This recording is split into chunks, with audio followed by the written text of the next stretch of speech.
Hey guys, welcome back to my channel, or welcome if you're new here. I thought that I would start off today's video by addressing the elephant in the room. I know I'm gonna get comments on this if I don't talk about it. I am aware this looks like trash. I'm in the process of testing out a bunch of new self-tanners for my next self-tan showdown video, and a lot of them are ultra dark. And so I end up in a scary predicament like this. It's so bad, I know. I'm aware. So I'm going to try my absolute best to keep my hands out of view of the camera so that it's not distracting for y'all, because we have a fun video today. We are going to be talking through 10 different beauty products that I kind of hated. I have a combination of hair care, skincare, and makeup products that just did not work out for me, and a lot of these products are actually very popular. They're top rated, they're raved about in the beauty community, but I just could not get them to work out for me. And on top of sharing those products that didn't work, I thought I would also include products that I think are even better, that do work for me, that I would recommend instead, in case you were interested in that original product, or maybe you tried that as well and it didn't work for you and you're looking for an upgrade. I got you, as always. But before we jump into all of that, please don't forget to give this video a thumbs up, subscribe to my channel if you haven't already, click on that notification bell, and drop a comment below letting me know a beauty product that you have tried recently that did not work out for you. Thank you so much for doing all of those things. It really helps to support me with the YouTube algorithm, so I appreciate you so much. And if you need anything from me at all, check out my description box below. I have Lightroom preset filters for editing your Instagram photos, my SPF merch, timestamps, discount codes, links to my favorite beauty products of all time, and links to all of the products that I'll be talking about today. All right, let's jump into it. All right, first up is from The Ordinary. This is one of their brand new hair care launches, actually. It's their benjammonium chloride 2% conditioner.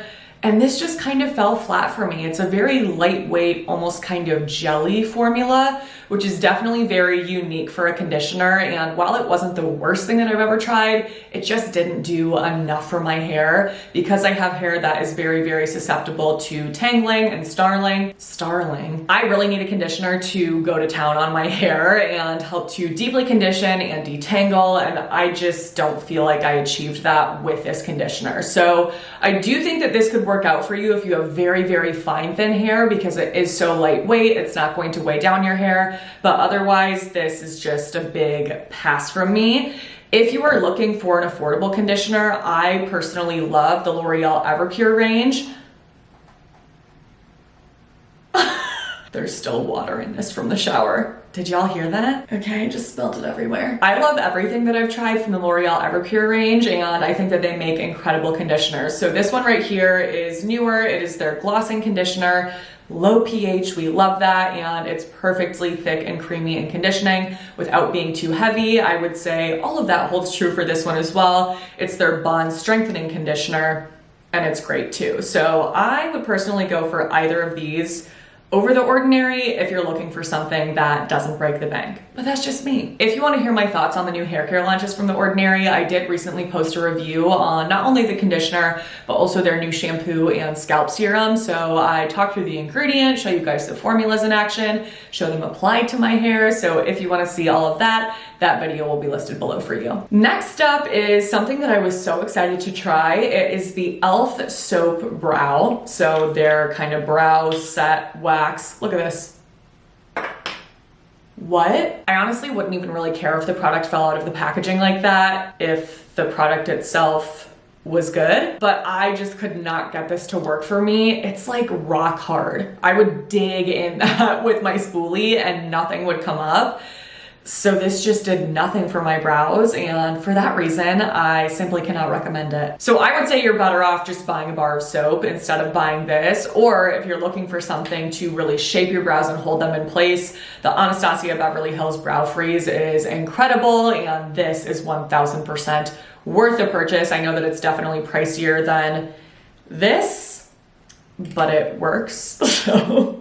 All right, I'm being shady. Next up is a skincare product. This is a sunscreen from Neutrogena. It is the new Hydro Boost Hyaluronic Acid Moisturizer with sunscreen. I was so excited about this because it's an SPF 50 sunscreen. It's fragrance free. I was ready to go. This burned my eyes like nothing I've ever experienced before. I did look through some reviews on this product before I tested it out, and I saw several that said the same thing. This burns my eyes.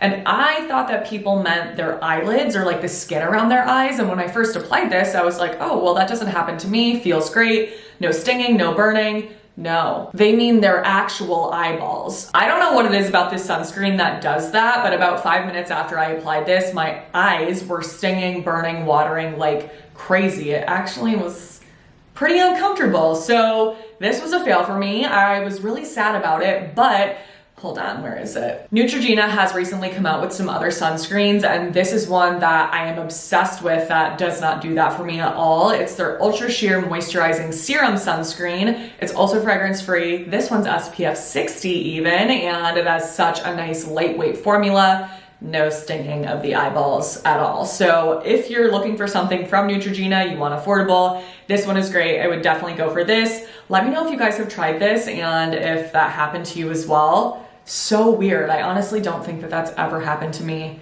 with a sunscreen before like that. I don't know. Speaking of questionable self-tanner, this is Loving Tan's new Platinum Ultimate Self-Tanning Mousse. This is supposed to be their deepest, darkest self-tan ever, and on the label it says maximum experienced tanners only. It's supposed to be professional strength, quick dry, a natural olive color. If you have naturally fair skin like me, this is not going to look like a natural olive color on you. At least on my skin tone, it definitely leaned very warm. And while I actually did like the color on most of my body, on my hands and feet, it was worse than this, if you can believe it. So if you're looking for that kind of self-tanner, this will be the one for you. However, I would maybe just not use this on your hands and feet and use a different self-tanner, because I just can't imagine how this could look good on anybody's hands and feet after my experience. I mean, I know that I'm basically a snowman, so maybe if you have a darker skin tone than me, that won't be as scary looking, but oh my gosh. So my current favorite for an ultra dark self-tan is the Bali Body 1 Hour Express. It's not quite as dark as the Loving Tan one, but I think that the color is beautiful.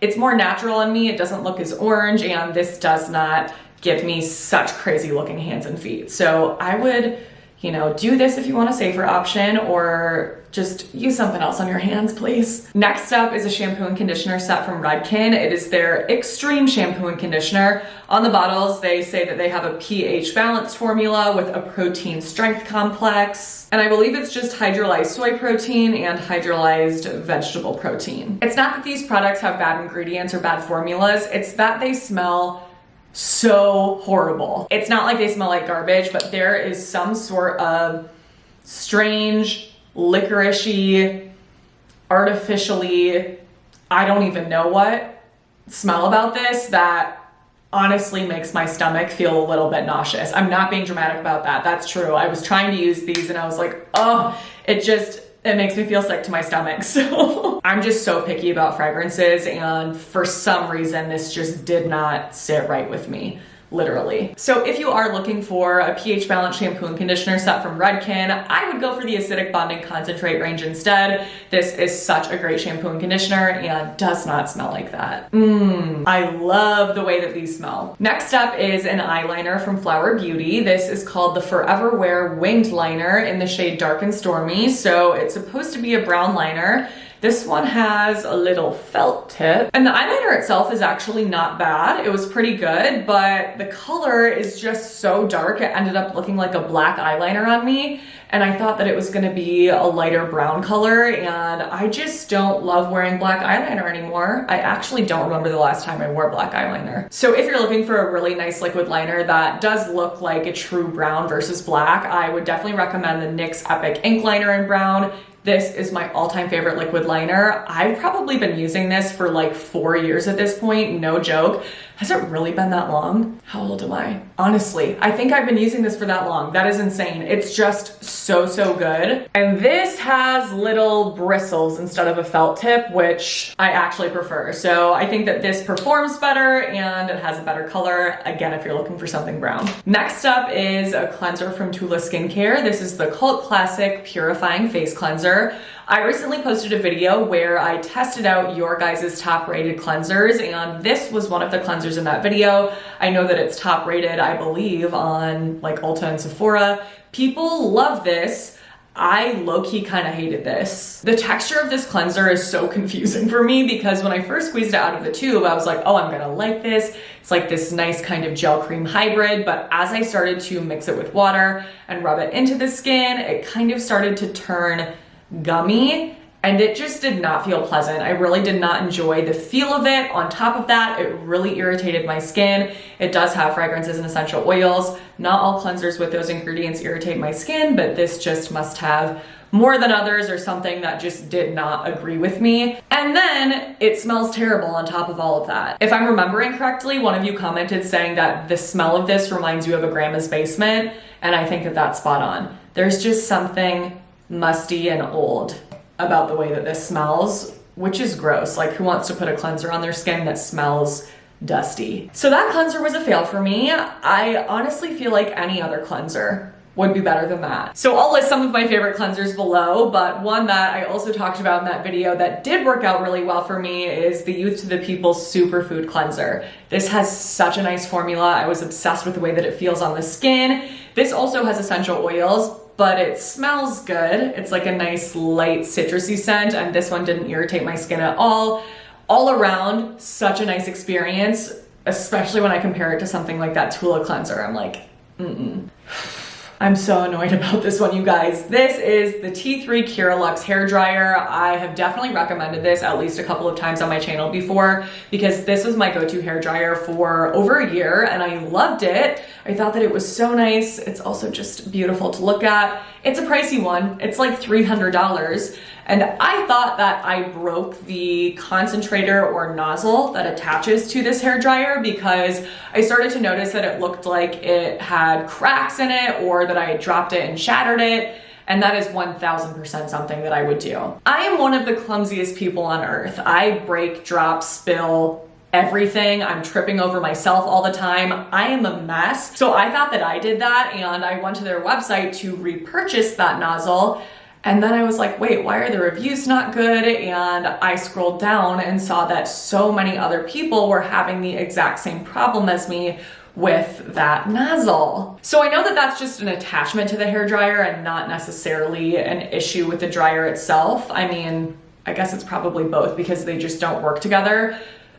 But in my opinion, that should not be happening with a $300 hair dryer. Like, that's kind of ridiculous.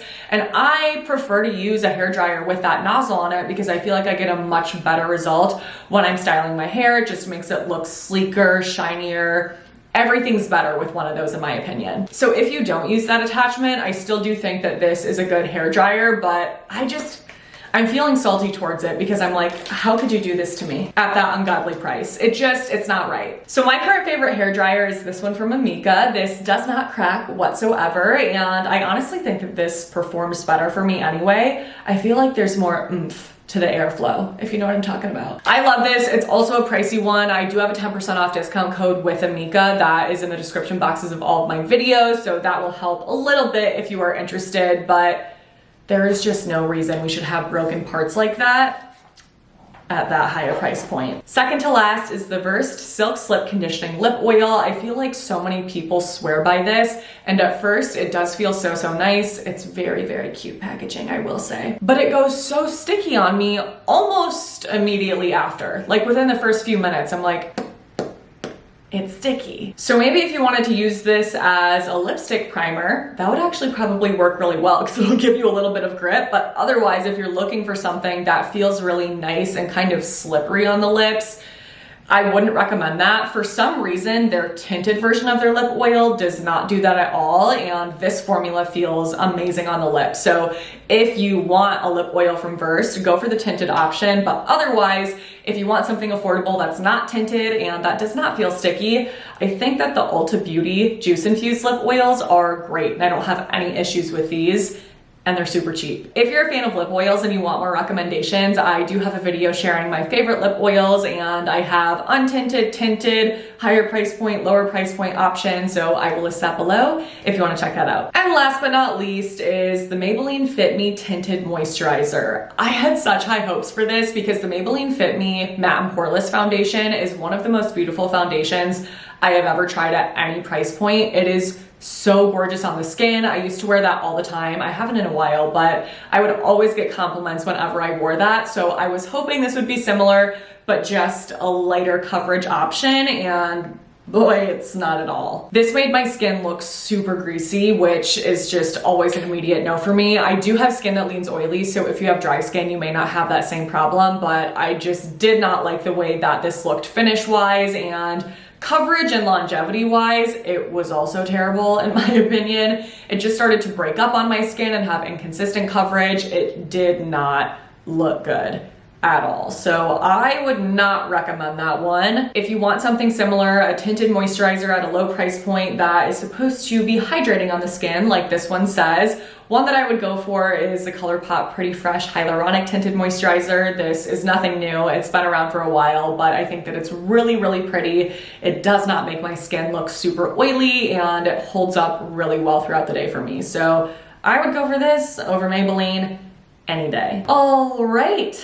Those are all the products that I wanted to share in today's video, so we will wrap this up here. I really hope that you enjoyed it, and you'll have to let me know in the comments below if you have tested out any of these products. Did you have the same experience as me, or did you love the product? Did you have a totally different experience? Let me know either way. I am super curious. If you did enjoy this video, please don't forget to give it a thumbs up, subscribe, click on that notification bell, and send my channel to a friend. Thank you so much for doing all of those things. I appreciate your support so much. Thank you for watching. I love you guys. Stay tuned for my next video because that will be up in a few days. But until then, I'm gonna work on the hands, and I hope you have a great few days.